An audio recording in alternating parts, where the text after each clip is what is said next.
de droite, même à la France, un peu partout. C'est un cabinet, il y a audit, il y a fiscalité, il y a droit. C'est vraiment un cabinet de renommée internationale. De l'autre, on a salle de métier d'abord. Il faut comprendre que dans l'organisation, dans le groupe, où il va utiliser la politique inclusive, basali na 60% de chances il y a augmenter où ils productivité là bas rendement là bas. C'est-à-dire ceux qui te salle l'inclusivité, c'est difficile que je. Vous comprenez pourquoi? Parce que ceux qui n'ont groupe na biso, vous allez exclure par tout nous. Parce que l'antonym d'inclusion c'est l'exclusion, non? S'il n'y a pas d'inclusion, il y a exclusion. Tant qu'on a ça là, on dit que monsieur Boché va nous passer, c'est-à-dire qu'on a pas alors, tu vas développer frustration. Baza frustré, qu'est-ce qu'ils vont faire? Quand on va combattre les activités de l'école. C'est ce qui est naturel. Quelqu'un qui se sent exclu, qui se sent écarté, qui se sent ignoré des autres, quelqu'un qui ne se sent pas accepté par le groupe, encore pas frustré. Quand il est frustré, il devient démotivé. Donc, volonté d'effort équitable. Et puis, mon toit pour développer un comportement barbare. Il devient subversif, il peut donc apprendre, à soutenir le sous-sous ou le jeter. Il peut même nous détruire auprès des parents. Oh, il va confier le soda à la pourquoi? Parce qu'il est frustré, il est écarté, il se sent moins considéré. Il y a un moment d'inclusivité de l'autre à donc considérer Batumioso, n'a pas de défaut, n'a pas de compétence, nous devons les considérer.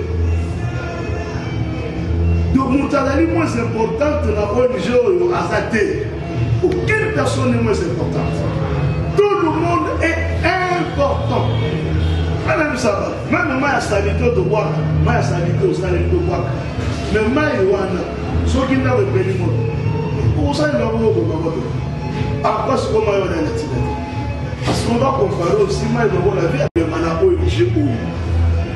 Voilà l'inclusion. Pour ceux qui incluent les athées, rien ne va marcher.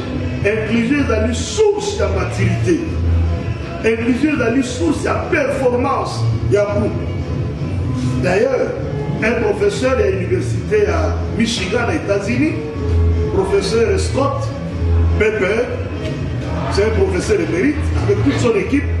Parce que l'équipe a étudié, il y a un groupe pour passer à l'inclusivité, entreprise, à ONG. Vous comprenez le groupe Oyo, parce que la politique inclusive, c'est-à-dire pour utiliser diversité, mais dans limité, le groupe Ouana, Malobi, ce que l'entreprise, chiffre d'affaires dans Bango, est à 30% supérieur que les autres. 30% supérieur que les autres. Ce sont des données scientifiques. Il y a un monde qui recommande tout ça, il y a la inclusivité, tout ça, il y a la politique, la direction, il y a ONG, une organisation d'activité. Quand on associe tout le monde, ça engendre la motivation, ça améliore l'estime de soi, la personne se sent considérée et on se donne tous. Au moment où vraiment Makambo est potent. Voilà, il y a l'inclusion, l'inclusivité, je ne vais pas aller vraiment dans les détails parce que je n'ai que 20 minutes. Innovation. Innovation, comme on est bien qui s'aramine. Innovation, ce n'est pas. L'innovation, au fait, tant que nous avons innovation scientifique ou bien révolutionnaire. L'innovation ne s'arrête pas là. L'innovation, c'est le souci permanent. Il y a quoi améliorer. Parce que ONG n'a pas unique ONG. Toi, on a pas ONG ébélé la terre. Ébélé. Même CDP, ils ont même si vous savez que Angola, Canada pour un président. C'est un peu partout. Tout ça a vu son côté. Donc, tout ça pour œuvrer un environnement concurrentiel. Le quoi d'aller concurrentiel et l'autre que ça qui est plus surtout c'est maintenir les alliés innovation. Il y a un moment les alliés valeurs, état d'esprit c'est les tout cultiver dans la génération. Innovation du Colorado, souci wana ya kobongisaka, ya kosala kaka malamu, ya kosala kaka malamu. Pour ça, madame, on a solo papa, c'est-à-dire d'améliorer, de bien travailler. Voilà. Pour améliorer le système de travail, pour améliorer le système de communication. Communiquer autrement. Est-ce que tout ce communication, le pôle là-bas, on va communiquer? Comment nous on peut communiquer autrement? Souci, il y a pour exceller, faire mieux. C'est ça l'innovation. Et ça, tout ça, les lois, dans mon kilo, et ça, dans mon thé. Même Bible lobby, il n'y a rien de nouveau sous le soleil. Il n'y a rien de nouveau sous le soleil. Mais l'innovation ici, c'est le besoin continuel d'améliorer. Amélioration continuelle. Et dans la vraiment appétit n'abissou. Appétit n'abissou. De toute façon, il y a beau traiter Banawana et il y a différemment que les autres ONG. Pour imprimer, moi, cacher Wana. Moi, originalité Wana. Tout ça, la malame collègue. Il y a un peu ça que tout se maintenir. Sauf que les autres vont exceller dans la façon dont pour ça, alors, biso, nous allons écraser. Donc, ce qui maintient une véritable stratégie pour lutter contre la concurrence, c'est l'innovation. Or, l'innovation, c'est surtout dans la psychologie créative. Mais tout ça, et ça là. Mais tout faut ça. Il faut de nouvelles idées. Au lieu, il y a Kolukaka, Tcholaka. Mais, vous voulez, vous voulez, vous raisonnez, qu'est-ce qu'on va faire pour avoir le jeune abisso, ma cambeuse à la malade. Vous savez, moi, je vais dire ma proposition, vous versez un mot. Nous avons un compte WhatsApp. Quand on a même un compte WhatsApp, il faut bâtir sur la route. Nous avons bâti sur la compte WhatsApp. On a la politique exclusionnelle, inclusivité. Il faut qu'on s'abatte tout membre à 4. Nous sommes tous les Combo. Il m'a laissé le d'aller à il m'a laissé un exercice mort. Je ne pas le bois que la boutique. Dans ma commune, bois que les pas bois, attends ma commune, pas bois que les bon, mon même entre nous, on ne se connaît pas dans ma combo. Alors où est l'exclusivité? Ça va poser problème. Donc il y a des démarches pour toute l'exclusivité. Maintenant, ils ont bouqué.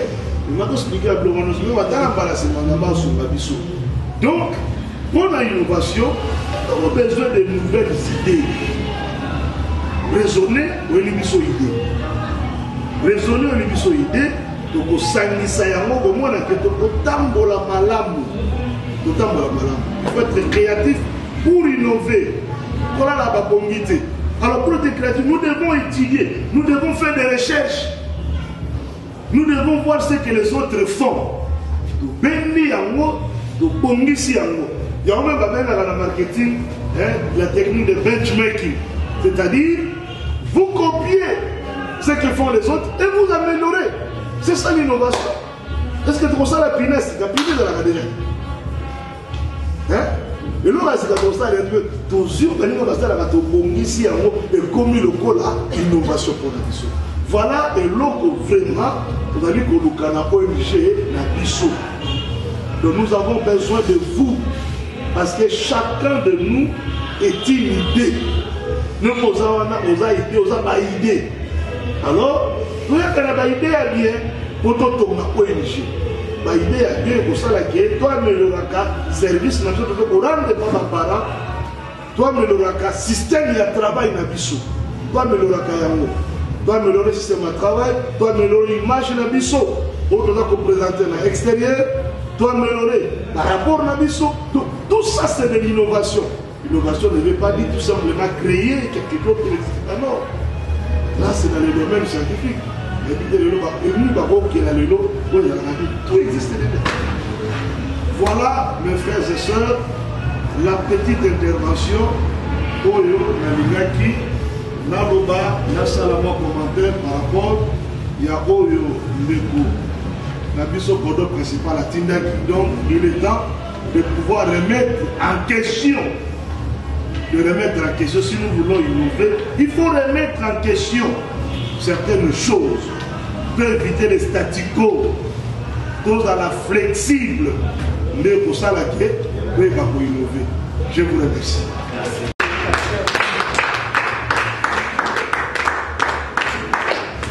C'est moi qui ai devant ici pour certains des serviteurs. Maintenant, vous intervenir dans le point voilà. Je crois bien quand nous faisons principal, je vais appeler ça qui n'a point à lobby. Les jours de la gestion quotidienne et ONG, je me demande où est ma collaboration, la transparence. Dans la lobby collaboration, j'ai tout compris que nous avons un souci de travailler dans l'équipe. Travailler dans l'équipe pour travailler dans la collaboration. Ah, on va faire ça par définition. C'est l'action de collaborer, de travailler d'un commun accord avec une entité de collaborateurs. Donc, c'est là que dire, comme nous sommes des collaborateurs, nous devons travailler dans une équipe, mais tout ça, l'équipe est là pour constituer un ensemble de personnes. C'est là que dire, nous devons nous collaborer. Je suis dit, les gens qui, tous les entités, je veux dire, le collègue de moi, ils m'ont envoyé, au principal peut-être à mon avis, à l'objet. Ceux qui, à l'objet, on envoie un téléphone, tout le monde dans le là, peut-être à d'autres délais, à d'autres sécurité. Vous ça l'atelier. Vous savez dans ma valeur, laissez valeur. Pour papa le mini balai, intégrité, non honnêteté, papa le mini, le ministre à toi. Donc voilà le 7e valeur. Il y a un collaboration. Collaboration au moins comme on a dans le quotidien. Et ça m'a peut-être, et les gars du matin, et ça m'a peut-être l'ignorance, nous avons informé qu'il y a un boulot pour se dire, on a atelier. Nous sommes censés de nous collaborer. Nous collaborer nous collaborer avec les ONG, nous avons l'activité. Parce que quand on dit l'activité, l'activité, on a chacun de nous a l'attribution là. Comme activité, ça dit, autant d'attribution, on a changé l'éducation, on a changé l'éthique, on a changé la boélie. Ah, on est à l'image. Tout à la commune accord de Sololi, qu'est-ce que nous devons faire? Souci n'est pas avoir la collaboration. Pour avoir qui, l'incorporation de la Guinée, comme est-ce que à toute la collaboration, vous avez une combien d'années? On peut dire, attends, on met ça, on met ça, on a informé de ce qu'on a vu dans la main. On a signé, il a dit, ah, papa, on a dit, c'est la magie, en tout cas, il faut y avoir tout de suite. Peut-être 2021. Si vous n'avez pas la maille, vous n'avez pas la maille, vous pouvez si vous n'avez pas la vino, vous pouvez. Voilà au moins, pour la personne qui est en train de travailler ensemble afin d'atteindre l'objectif commun. Quel est notre objectif commun? Que secourir les enfants qui ont des anomalies. Ce sont nos clients. Pour créer un jeu de l'école, toute génération qui est l'école, c'est la manche de santé, que tu peux travailler. Non, nous avons nos clients pour la c'est ça que notre première opération, identification. D'abord, il faut identifier comment pour créer confiance. Papa, moi, dans une anomalie, et quand vous soyez évité, soyez pas. On a commencé à faire le temps, papa, si vous commencez à faire. Là, si papa, vous avez commencé à faire le temps, comment la main du milieu? Là, des fois, on a un baillot. La bête au pétrole, au stade, il faut un mot. Bam! Il faut les rater. L'autre fois aussi, c'est le Tiban, maman dit ça. Mais j'ai pas de problème. C'est bien. Maintenant, on dit voilà, tu vas dire bien, nous sommes à l'issue de Bukaki. Il y a un moment pour sécuriser le banana. Donc, de l'autre côté, nous devons nous collaborer pour atteindre nos objectifs. Il y a un moment où il fallait tout donner ma valeur, tout donner ma valeur. Il fallait les repères.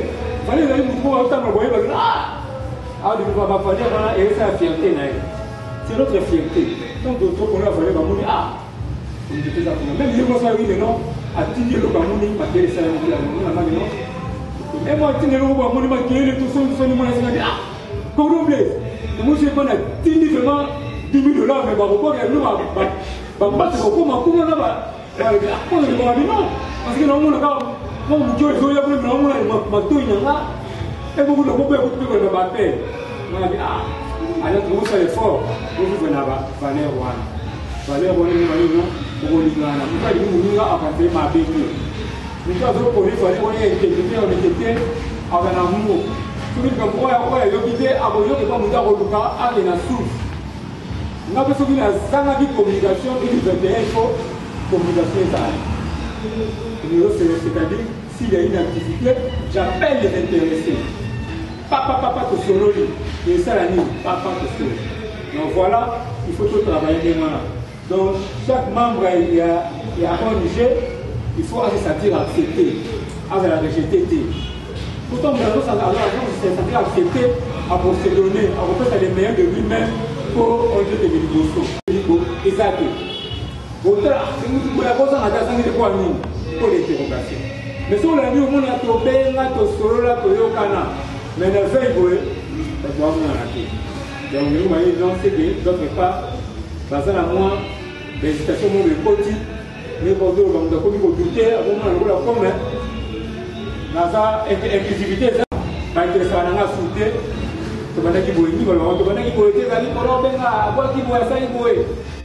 voilà au moins, parce qu'on va salir là avec la première dans la clé. Donc nous devons être des modèles. Nous avons un modèle. Et puis, nous devons avoir un modèle maintenant, nous devons avoir la culture naïve. Il faut que nous se supporter. Donc nous devons avoir la culture naïve, c'est pas nous devons avoir une limite de naïve. Nous sommes là dans la règle de l'Olène. On l'a été. Nous sommes là dans la rafante. Nous n'avons pas la naïve. Ouais, ma petit système. Si vous avez le vraiment d'instabilité. Oui, pour se supporter, un moment va penser des amours. Et alors, ils sont venus nous dire que nous avons réagi. Mais ça va être. Il faut se supporter, même de supporter pour les uns, les autres, et là, pour les maintenant, pour faire toujours la collaboration. Voilà au moins, communication et autres zones. Le problème, c'est qu'il faut que nous ayons un problème, tout le monde a la santé. Contre-temps, on voulait que on a béni vraiment, on a béni, on a voyage. On a osé là, à côté des gens, nous avons crise d'information. Crise d'information, car le monde a fait maman gêne, on est là, maman muraille. Habitez, avoir des navis, on va aller au la télé. Il y a une crise de communication. Donc, pour finir, pour chuter, on va aller à la transparence. Transparence toujours dans la gestion. Transparence toujours dans le rapport. La petite bongo, vous avez un kiti, vous avez un matériel, un bureau, transparence. Transparence, c'est ça là, parce que vous avez un rapport, chargé en compte. Vous avez une facture, c'est la transparence. Quand vous avez le logo, vous avez une facture à l'osso, vous avez une facture à poulet, il y a une transparence. Donc voilà, il faut que ça ait la gestion. Les amis, on va dire qu'on ne peut pas le bien parce que à mon avis, transparence est zati. Au moins, on va faire une mission sans le robot, transparence est zati. Donc voilà, au moins, côté voilà, les activités de la gestion quotidienne, on va trouver que c'est un nombre de bon ça. Beaucoup se rappellent le nom pour le préfet de l'Ochala, avec évangéliste. Donc, peut-être qu'il y a des autres qui ont les insultés. Donc, nous devons voir comment là, dans vos symbole. Merci de prière. À l'université, on est prêt à sortir d'un bon moment où il y a un peu de bâton de Bazali. Il y a la transparence, il y a l'honnêteté, on veut collaborer bien. Quand on dit que comme il y a la décision, on dit on va dire ah, on a l'autre moment, on a belé à Yamabé. Alors, vous regardez, ah, c'est là que nous avons fait ONG Luanda, là que nous avons ONG Lubumbashi pour la mode de Chassa. Donc, les activités utilisées de la sphère, parce que pour faire des activités, donc, la vie de la financement, nous allons mener les soya. Quand on a dit que on a ajouté on ne pas si inhabité. Pour les mater, on s'est découragé pour la yoga, on s'est découragé pour la lipa, pour la Mouba, pour la Bilobanike. On a toujours unis, soudés, en tout cas, autour des Bosso. Donc, de mon côté, vraiment, on a mis sur la terre. Parce que moi, je suis le cordon administratif, votre chef ici, na Congo. Sauf peut-être gestion, dans le quotidien, et si ma guité au moins les années qui m'appellent en 2020, 2021 en tout cas, dans ce niveau que ça m'a eu confiance, vous devez à changer. Et c'est un peu de temps, vous avez une année, oui, bana, mais elle m'a abonné, elle m'a abonné. En tout cas, de ce côté-là, on a rassuré 2021, donc on était intégrité, amour, collaboration, ça là, en tout cas, cette valeur, voilà, au besoin, c'est la bus pour garder l'amour, pour faire la rose à l'école, style de finalisation. Donc, style de finalisation, voilà, pour nous, vraiment, nous allons vite évoluer. Je crois bien, au dernier moment, on a l'euro, en attendant, il y a des questions-réponses. Moi, ils n'ont pas su. Mais pour l'instant, je vais inviter notre papa. Quand je me pose café, moi, juste pour 20 minutes encore. Après, je retourne ça pendant une nuit. Alors, j'ai une question de réponse. Et puis, je vous mets à la radio. Pourquoi le dit déjà? C'est aux amis distraits. Donc, c'est l'échange. Donc, nous ne sommes pas en valeur aussi. Si moi, je ne peux pas comprendre, il fallait voir tout le monde rapide. Pour le bien, cette valeur, on a constaté la 5 valeurs telles que souffrent. Donc, parmi les 5 valeurs, autre aussi. On a dit la valeur qui on est équité, honnêteté, crédibilité. Il y a l'innovation, l'innovation et l'inclusivité. Et voilà la collaboration, la transparence. Donc, parmi la valeur, c'est dans les deux ans qui sont morts pour parler, ils ont souffert. Oh, il y a 7 ans, valeur, ils ont souffert. Oh, ils ont appliqué à mon dernier, ils ont besoin. Nous avons la talent, on vit parole, le PCP, perception, c'est la valeur, numérique. Après, ce qu'on peut simplement suggestion. Comment tu veux que ça pour parler, on est souffrir sur le thé, la carte de la question. Nous sommes en atelier, toujours répondre à deux préoccupations. Parmi les valeurs, selon l'AI, la monde va valeur et aux souffrir. La carte de la question. Et tu aussi gérer une auto-cultiver l'esprit à la valeur. Donc, tu as fait commentaire, comment vous percevoir, les personnes qui sont exposées. Il y a innovation, donc on a transparence, donc on a après on répond à la préoccupation. Je pense que vous êtes plus pragmatique. Donc pas les gens à la carte auditoire, les gens à la carte de Nisanga.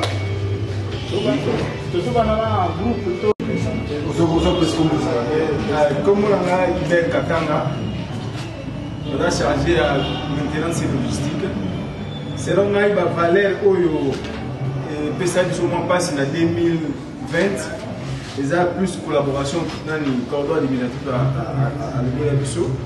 Parce que la collaboration, ils ont bloc de la communication dans la carte, moi bloc de la carte. Donc moi, difficulté, c'est qu'il y a plus de collaboration. Donc collaboration a bien exalté par rapport même il y a un programme examen, aux informés que non, il y a salamagi. Quand même dans le cadre de la collaboration, ils ont dit tout. Quand on cordon ping à l'obagi, ils ont le droit de bazar exclu dans le sens où merci. Maintenant, la collaboration, on a aussi gérer tous à la franche collaboration. Donc, nous avons un cordon principal et qui est la buissonnion sur Tinasé. Donc, s'il y a quelque chose, ou bien réunion, il faut tout le monde nous informer, même dans WhatsApp, parce que les belles places branchées dans WhatsApp. Donc, moi, j'ai une information, donc, si vous êtes connecté dans WhatsApp, c'est que vous allez informer. Donc, moi, pas si à moi. Donc, même matin, dans WhatsApp, si vous avez facilement, même dans SMS. Et vous faciliter les choses, vous allez informer par rapport à la même dans les réseaux sociaux, dans net, dans Facebook. Parce que nous sommes dans Facebook, mais dans WhatsApp. Moi, je vais informer. Et ça devient un journal de l'ONU. Il y a des chances d'avoir mis cordon bleu. Il y a des réunions à 10h30. Si on avait un PT pour faire une réunion, ça va péter. Dans le sens où. Donc collaboration n'est cordon Blaise Alobi, il faut et il y a sous ma casse par rapport à ma nuit et l'occupation en même. Pour l'année l'équipe, on a remarqué et Pessimisme passe ma casse c'est l'inclusivité. Et ça qu'on inclut tout le monde. Au saut total, dans la première réunion de Salaki, total a l'occasion de journée à l'élo. Donc, tu es malade, mani de côté du banc. Vraiment, on a l'occasion un peu délaissé. Vraiment, on a l'occasion un peu abandonné. Mais or, n'engagez pas tout koyoka, to saut koyoka l'élo et c'est que pour inclure tout le monde, pour associer mon union, à se sentir qu'il n'est pas nécessaire. Ce qui est nécessaire, on est moyen de temps bien exalté. Si on veut qu'on ait mon union, la bandi, la moule, et qu'on a la malade. Oui, c'est le gars. On a chargé à production. Et là, on a pour l'innovation. Et non pour pasteur Pindi Alobaki. Tant que nous sommes à il ne faut pas tout ce qui est vraiment lésé par rapport à l'année où nous avons ça.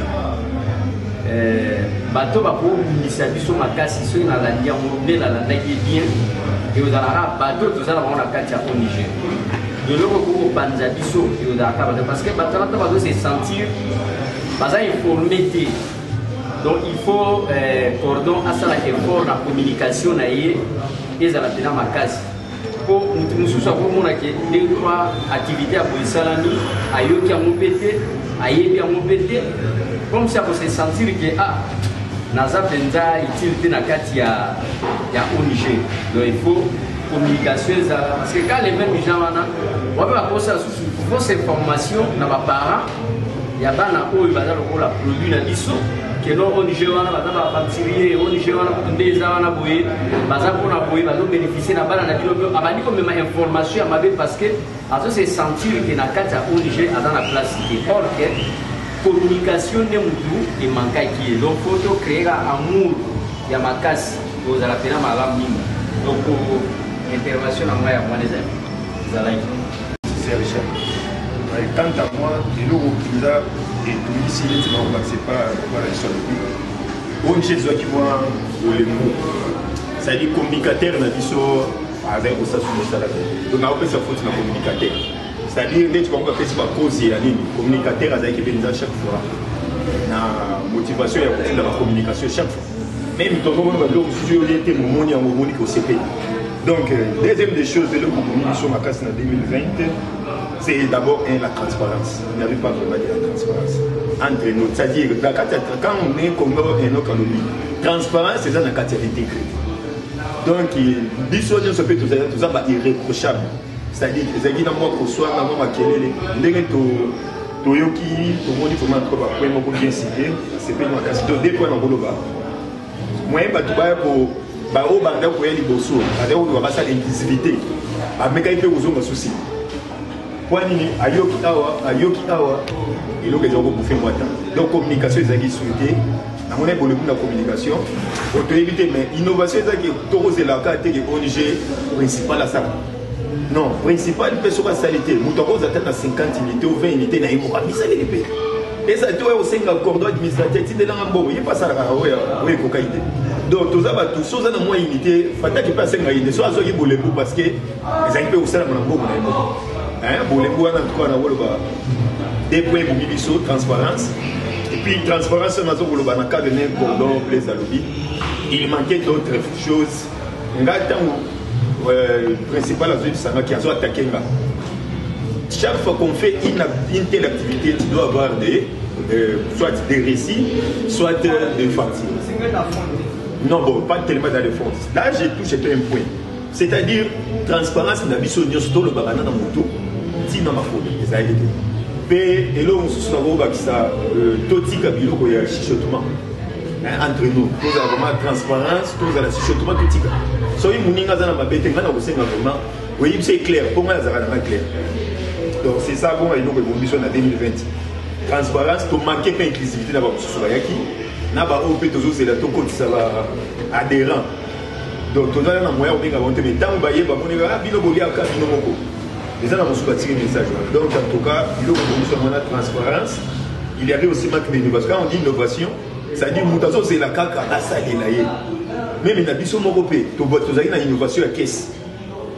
Si le donne un test sur une comme ça ma caisse est soutenu. On nous soutient. Donc l'innovation, c'est aussi l'innovation qui sont créer, c'est une créativité. Créativité pardon. Innovation, c'est-à-dire plus souvent on va créer. Donc voilà, donc c'est ça.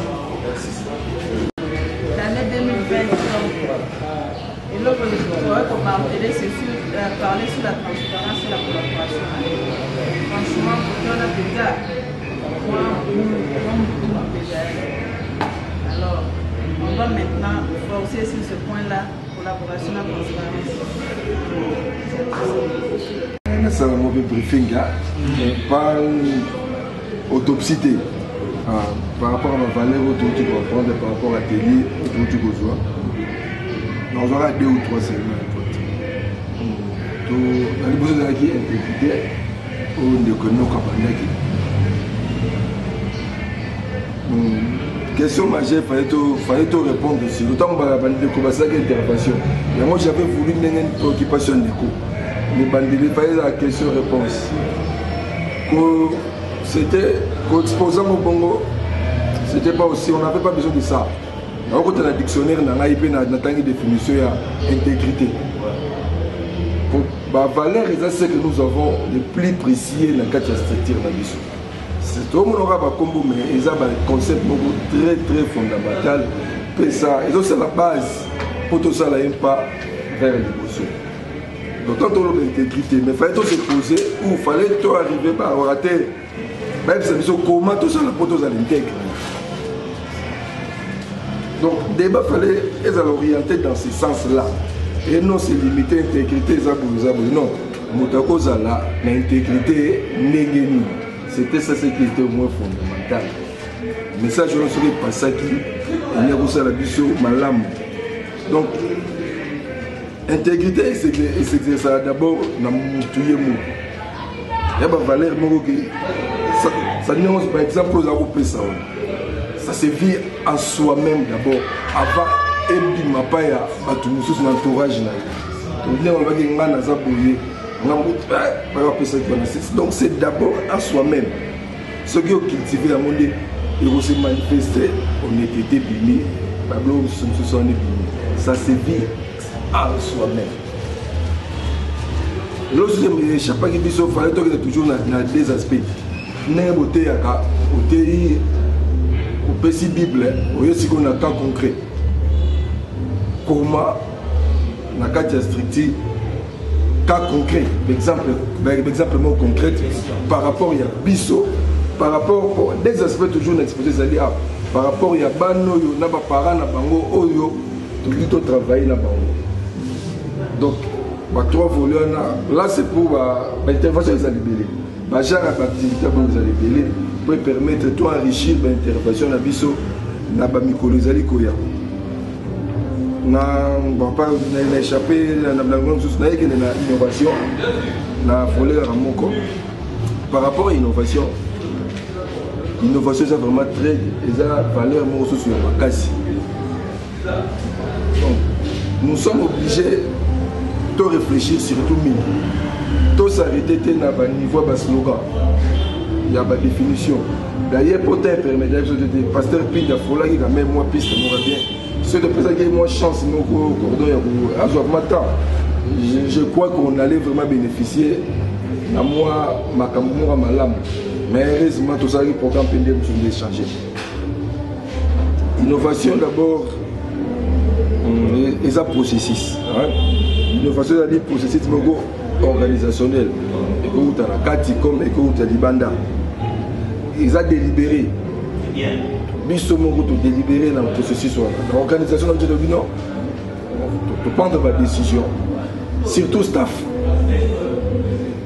L'innovation, ça doit provenir au moins de l'abattoir dirigé. On prend cette décision, on doit innover. on délibère, on innove. On peut innover. L'innovation, vous allez l'innovation, vous allez par rapport à un bien physique. L'innovation, vous allez par rapport à un service. Tu peux innover par rapport à la technologie. Tu peux innover par rapport à savoir-faire. Mais par rapport à Bisso, tu peux innover par rapport à la prise en charge de la bande. Vous devez normalement réfléchir comment tu innover, comment tu améliorer. Ce qui, moi, je n'ai tout ça. La organisation, la entreprise, ce qui est très fondamental, c'est d'abord mission, la vision. Donc, aussi longtemps, tu comprends de mission, tu comprends de vision, tout ce qui est rien, c'est nous a compliqué. Donc, ceux qui te comprennent de mission, te comprennent de vision, nous serons obligés maintenant de mettre des stratégies pour atteindre cette vision-là. Donc, vision Zali Nini. Mais pas comme on a place au Rana. Il faut réfléchir. Donc, nous sommes allés là. Donc, notre mission, dans la mission, dans la vision. Mais que devons-nous faire concrètement? Ça nous appelle maintenant les stratégies pour tout matérialiser. Mais là, on est pour ça. Oui. Il y a des questions. Nous avons proposé de proposer. Vous comprenez? Or, ma question est ça, il faut formuler au bataire, il faut s'exposer, il faut s'exprimer, et tout comprendre. Qu'est-ce que ça est à Kangi Bissou? Donc, ce qui est à niveau naïe, il faut changer, former l'atelier et activer expertise dans le staff et ça là. Et tout à de l'innovation. Ça, c'est bien dans là. Merci. Il y a l'innovation, et ça très important. Dans le sens nini, au moment que tu travailles dans le jeu, tu as l'exemple de la fonction, chargé à compte, mais nous devons responsabilité. Nous avons des tâches. Nous avons une innovation. Au moment que tu peux bloquer, tu as des tâches qui sont exercées dans le groupe. La majorité va évidemment la voter. Ça peut être très important pour l'innovation. Il faut que nous limite dans la limite dans le pouvoir de l'innovation. Donc on peut faciliter les casse pour d'autres innovation. Et là, comment ils ont cassé? Tout ça n'a pas. Il y a des salauds. Tout le monde a une innovation externe. Mais l'innovation interne. Et là, ils ont bloqué. Peut-être on peut dire faute de moyens. Hein? Là, c'est un point qui nous bloque, c'est faute de moyens. Oui, connaître votre poste, mais vous ne devez pas sortir l'argent pour faire ça. Et on n'a même pas la caisse. Parce que quand tu as une innovation, il y a même une innovation, peut-être non. Je vais faire peut-être des achats quelconques. On a soutenir pas. Ça doit passer d'abord par une majorité à une délibération. Pour encore le papier, non, il y a au sein de temps, il y a beaucoup de principes à vous aider. C'est-à-dire, quant à moi, il y a tout dans le lobby. Si le pasteur a le but qu'on a intégrité, na crédibilité, qui est à l'intérieur de l'autre. Si je peux être intègre, na ONG, deuxièmement, ça la honnête, troisièmement, na pas politique à inclusivité, quatrièmement, na pas politique à collaboration, mais c'est dans un intègre technologie. Et cinquièmement, dans un pétrin transparent. Pour moi, concernant ma compréhension, c'est ce qui fait de moi quelqu'un de confiance. Pour nous, on a appliqué des confiances, on a rempli d'éléments. Les AP belés. La préoccupation, il y a raison. Primauté à oui, c'est bien la Kaboli Bambou. On a primauté à crédit, ils ont de confiance. Pourquoi? Tu perds, il y a des gens, à cause de la. Il y a des professeurs, il y a des gens qui perdent pas mal nécessaire. Ok? Parce que l'ONG a un objectif moins Hollande. Mais tout le monde a une faille. Ça va être élément de côté. Or, il faut que ça l'inclusivité, l'incrédibilité, l'intégrité. Or, ce que nous a une faille. Mais quand même, à remplir l'élément à moi bien. Tout ça, on a des responsables éthiques. Il faut aller et puis, de deux, crédibilité pour nous est fort. Parce qu'il y a un monde qui pour ceux qui ont crédibilité, on peut jouer aux fonctions dans le salarié. Tout le monde n'a pas de tout le monde a élection. Parce que peser pour toi, tu n'es pas crédible, vous êtes corruptible. Tout le monde est constant, on m'a rejeté, corruptible. Pour être crédible, tu ne donnes pas confiance. On peut se poser comment? On peut se responsabiliser comment? Alors, ce qu'on pose à la crédible, il y a des critères mes alliés. Soit intègre, soit honnête, soit et la politique d'inclusivité et la politique de collaboration, et puis soit transparent. C'est donc pour nous regarder cette innovation a comme ça leurs conséquences. Pourquoi? Quand tu es intègre, l'intégrité, d'abord l'élément oignon et commémoration de l'innovation. L'aspect à l'excellence, l'aspect à faire de mieux en mieux.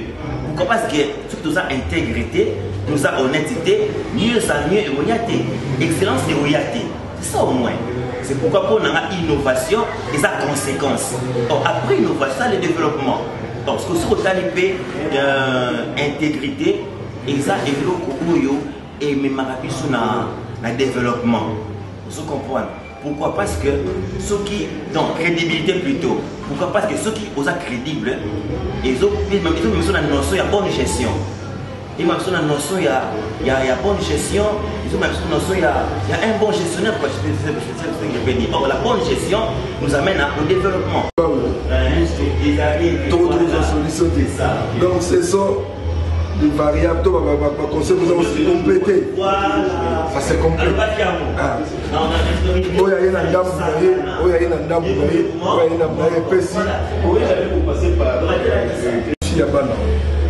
Concurrence, c'est ça ma casse sur le terrain. Par rapport à la concurrence, nous sommes obligés, il y a pour ça l'effort d'innover. Concurrence, c'est d'abord sur le plan international. Ceux qui ont innové, ici. Libre circulation, libre contact commun là-bas. Ceux qui ont innové par rapport à la réalité, on a toujours aussi.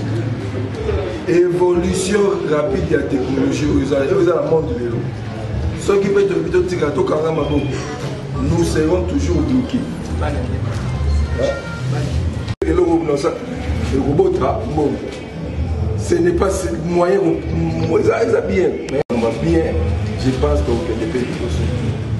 je pense par rapport à on a campé, nous sommes ici dans le cordon Blaise. Pour nous deux apprécier contribution, nous nous apprécier à vie. Mon souhait est que créer la occasion sur la même la bureau qu'on a, même une fois par mois, de réfléchir comment tu as les bosses. Vous allez bien. Il y a solo, tu vas bien, susciter bien. Vous aidez. Et en gros, grâce à l'initiative, il y a un corps principal, Jean-Luc Chala. Alingaki tout ça la télé pour comprendre les valeurs que vous prenez en 2021 pour la 11e de l'Ibosso. Je crois que vous avez un souka. Merci. Vous participez, vous êtes présent. Vous avez maintenant vous avez un ONG. Donc voilà vraiment nous avons reconnaissance au plus merci. Na combo ya pas Jean-Luc Chala. Je crois que vous avez un souka. Vous avez un moi moi Olia na pour mes amis. On a tous les membres.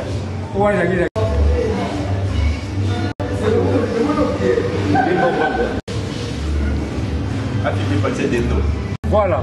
Notre frère Michel a contacté l'accident, mais toujours tenté de retenir la compte à ONGC. Souci à cordon principal, j'ai noté Chalobaki pour Lukelanga Michel.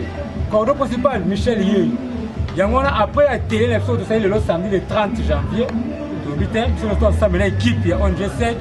Tout le monde pour remettre une enveloppe,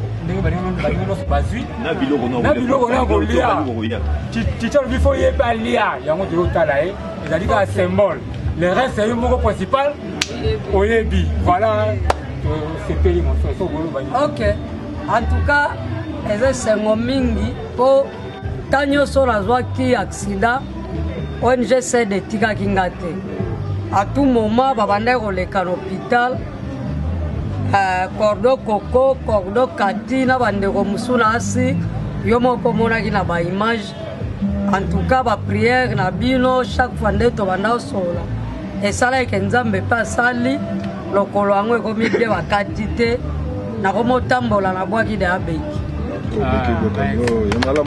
Voilà. C'est bon. Ok, merci.